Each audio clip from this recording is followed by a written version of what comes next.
Thank you student. जैसा कि आप जानते हैं कि इसके पहले भी मैं सामाजिक विज्ञान की कई वीडियो बनाया हूँ जो आपके सामने यूट्यूब पर गया हो, आप देखें। देखिए, आज का प्रकरण है रूस की क्रांति के परिणाम। रूस में जो क्रांति 1917 ईस्वी में हुई थी, यह क्रांति का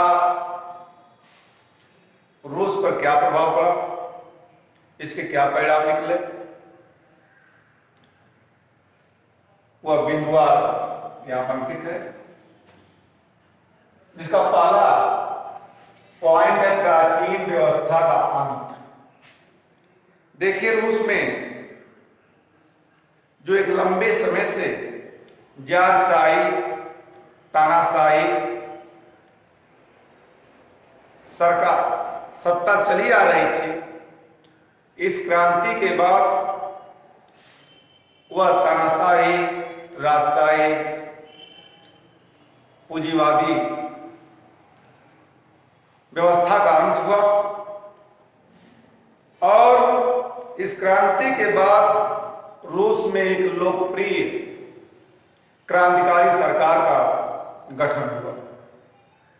जो लंबे समय से प्राचीन व्यवस्था चली आ रही थी, वह व्यवस्था समाप्त हो गई।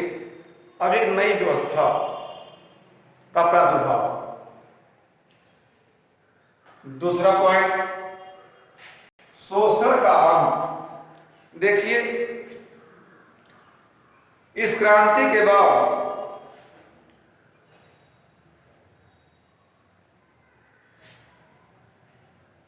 रूस में जो लंबे समय से किसानों का, मजदूरों का शोषण हो रहा था, उस शोषण का अंत हो गया।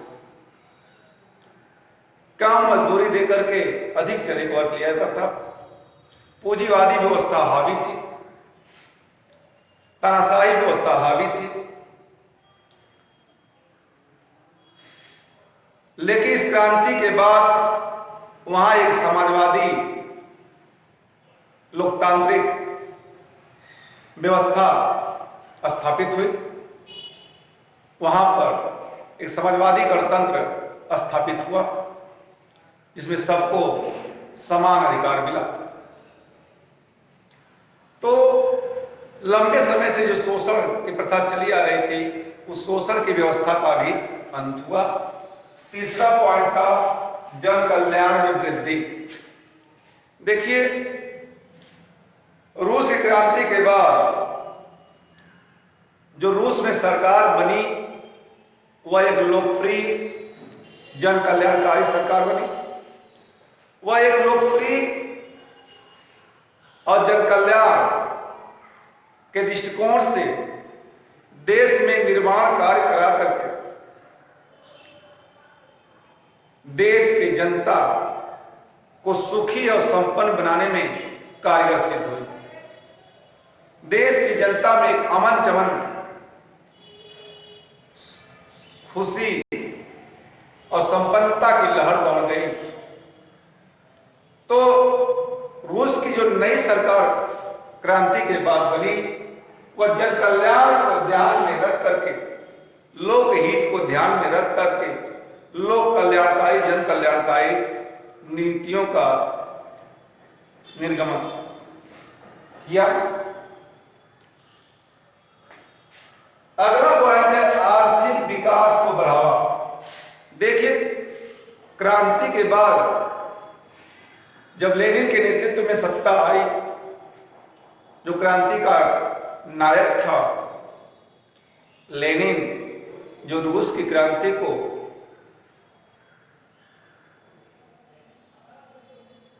अंतिम रूप दिया और रूस में लोकतांत्रिक समाजवादी सरकार का गठन किया, तो वह रूस की जो पूंजीवादी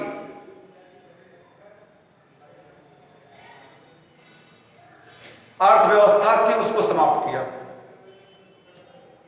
और रूस में एक समाजवादी अर्थव्यवस्था की स्थापना की, जिससे रूस आर्थिक क्षेत्र में बहुत तीव्र गति से विकास किया।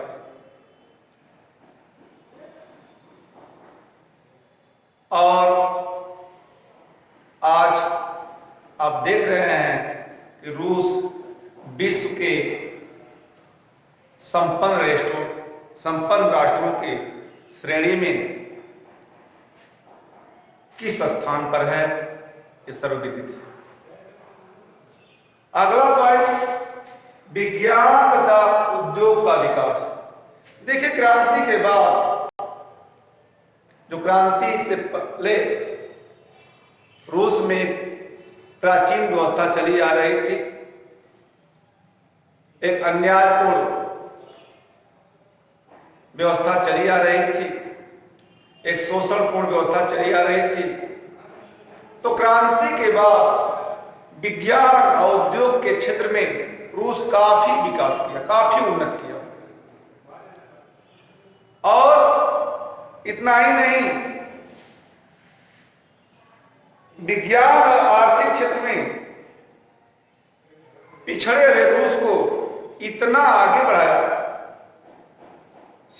कि आज आप देख रहे हैं कि रूस विश्व की दूसरी महाशक्ति है, यूरोप का नंबर 1 राष्ट्र है संपन्नता के क्षेत्र में। आप देख रहे हैं कि रूस कहां से कहां पहुंच गया। जहां पूंजीवादी व्यवस्था को समाप्त करके समाजवादी व्यवस्था लागू हुई तो रूस काफी तरक्की किया। तो विज्ञान और उद्योग के क्षेत्र में विकास करके, उन्नत करके और रूस एक महाशक्ति बन गया है। अगला पॉइंट है समाजवादी व्यवस्था की स्थापना। देखिए, क्रांति के बाद रूस में जो पूंजीवादी अर्थव्यवस्था चल रही थी उसको समाप्त होकर के समाजवादी अर्थव्यवस्था लागू हुई।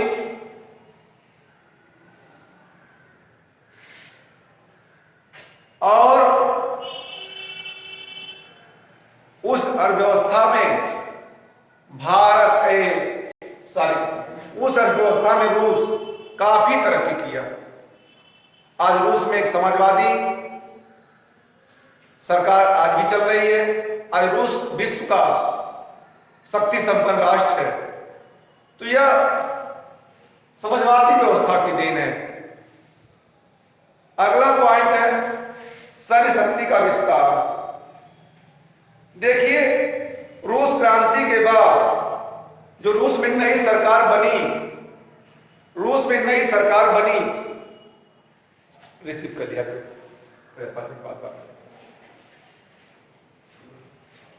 रूस में जो समाजवादी सरकार बनी, वह सरकार सैन्य के क्षेत्र में काफी विकास किया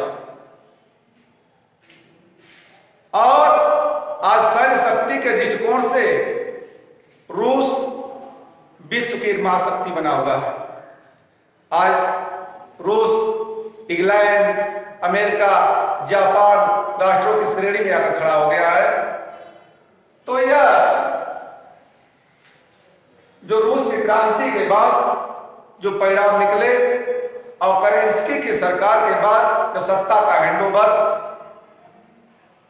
लेनिन के हाथ में हुआ और सत्ता का संचालक लेनिन हुआ, तो ऐसी दशा में